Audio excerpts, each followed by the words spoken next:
in that one. We'll talk more about it as the game goes on, but I think league-wide the whistle has been looser, and I think it's been better to watch. Ball is up and the game is on. It's a rarity. Ivica Zubac wins a tap. Clippers will have it to start the fourth quarter as well. Clippers looking for their 5th win in 6 games. This is the 3rd time that they will play the Utah Jazz in the regular season. You can see them trying to establish Zoo early tonight. Brian, as PG knocks down that 3 just because of the lack of size. I feel good about the start. You can tell they're locked in. You watch the body language early, especially after a good win last night.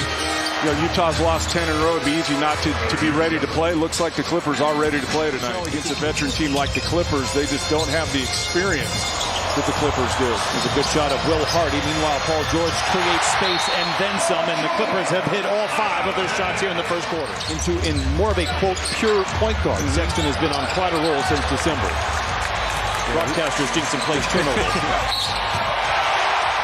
Played by Terrence Mann in transition. A young team in Utah, if you keep the foot on the pedal, you could end this game here in this first quarter. You just keep playing the way you're playing now. It's a handle your business type of game. That's just the 2nd basket made for Utah. Their sense of ball controls. They raved about his passing. He takes it to the rim but can't get it to go. Man behind the defense. Utah going 4 out, 4 in. 4 at the scorers table, getting ready to come in the game. Taylor Hendricks for 3, and he knocks it down. Where the center position is at right now. He is perfect for what the Clippers need. Late in the clock for Mann. Nice. What a move by Terrence. Paul George is 5 for 5 overall. Drives on Bazley, fires a 3. His first miss. Here. And Zoo with a big rebound and a big finish. The Clippers out in front, 34-10. Clippers are 15 of 17 from the field. Everyone who has shot has made a basket here tonight. That is 7 different players. Preston able to lay it in. 7 3-pointers last night. They've made 5 already. Well, that just tells you the difference in defensive presence of a team like Denver and a young team like Utah. Powell shoots it over the top. Preston attacking. Bazley escapes the defense of Tice for the flush. Centers to Westbrook. Blocked off the backboard by Bazley. Giving some good minutes here for Utah. You see the length and athleticism of Bazley affecting the game. Horton Tucker knocks down a 3. You're going to handle your business game, and so far the Clippers are handling their business. Rebound goes to Westbrook. Clippers have doubled up the Jazz 50-25. Westbrook counted on a foul. I believe that nice man with a very hefty beard won a trip maybe to Mexico. Nice. On a half-court shot. There was some controversy around it. He ultimately got paid. So maybe in 10 years, you'll win like a free ticket to a game. It's the intensity and it's the urgency that we are seeing here from the Clippers, which we didn't see really for a long time. Coffee inside, and the Folger Soldier delivers 58-29 Clippers. Coffee did it there.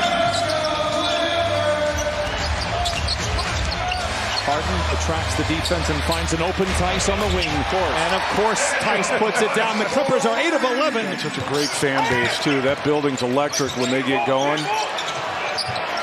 Coffee, an uncontested 3, and the result is pure.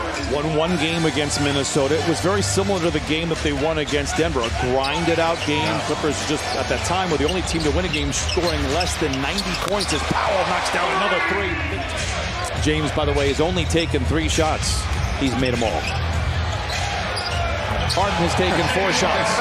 He's made them all. Horton Tucker, no. Rebound poked around. Harden has it. Leads man to the right place. Contact created.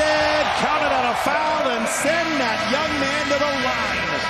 2:35. Surprised when it doesn't go in tonight. Horton Tucker on a hesitation and gets into the paint and knocks it down. Horton Tucker has played well here this first half. He's got 11. Utah started 3 rookies. They have not been back into this game since. This was... Shot clock is dark. Sexton of the Jazz will try to close this one out. But it's been all Clippers early and often. Yurtseven, nice finish inside for Utah until the end of the season to prepare for the postseason. Well, what's interesting, Brian, and we've kind of touched on it tonight, it's who you have remaining and what they're playing for. Feels like right now the standings would be Clippers, Dallas.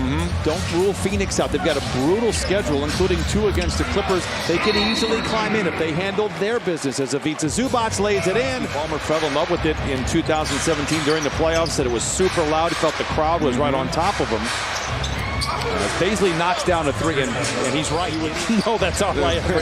Sexton to the corner, not there, and the rebound goes to Yurtseven. A bit of a different tone and tenor here in this third quarter. Utah has outscored the Clippers now 10-8 in the frame.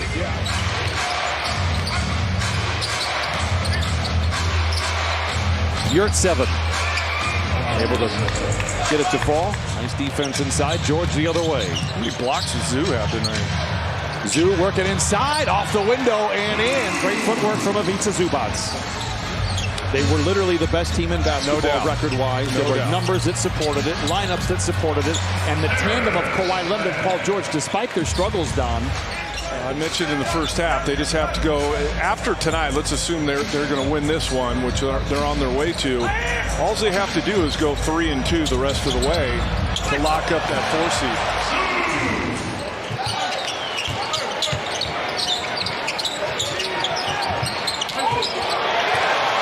Interception by Coffey, and lays it in. 95-66 Clippers. And now the Jazz have numbers. George, as the modern-day NBA suggests, you pull up for the open 3. Dunn does work inside. Counted and a foul.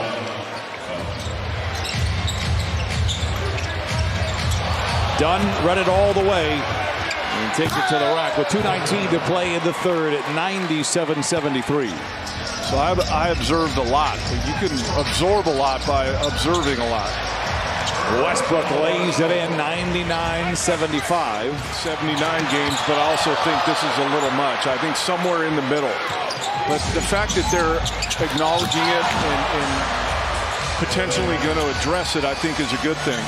Clippers still shooting 50% from the field here in this third quarter. George driven off the line by Tice. Interception by Westbrook. The sense about a beat, powers it down. 4.8 to play in the quarter. Tucker misses them both. Clippers have time. Westbrook. Powell ahead of the horn. I get it. The Clippers still are up. I'd like to see James Harden go to the bench. Oh my goodness. Russell Westbrook continuing to defy gravity in his 30s. Clippers out in front, 108-81. In line with Russell Westbrook and his ability to continue to have his athleticism at this age. Tough shot inside for Kenny Lofton Jr. For the contact to get to the line, but didn't get the whistle. Tice behind the defense, lays it up and in. 110-83. Guess what? Another lead pass from Harden. A triple-double for Harden as well. He hit his first 4 shots of the night. Sensabaugh creates some space and knocks down a mid-range jumper. Midway through that question, I'm like, you know what? Why am I even asking that? George with a big finish for Utah, 110-87. And if you're the 10 seed, both of them are going to be on the road. But it's been a wonderful success. And you have to think that with time to play in tournament, which I thought was a success this year. I'm going to say Stockton was 84. Does that sound right? 85. Tice finishes inside. Timeout, Utah. 7:09 to play. What was he pulled after he did the first? Exactly. And what was the score when he shot it? Island misses, 118-89. And Bazley, who's given the Jazz some very nice minutes here. You might get some more opportunities here, and now what the Jazz will have the final 5 games. Horton Tucker also has played well off the bench. He's got 15. Like the difference maker coming down like that game, whatever it is, confidence, you know, understanding that you can beat a good team without Kawhi Leonard.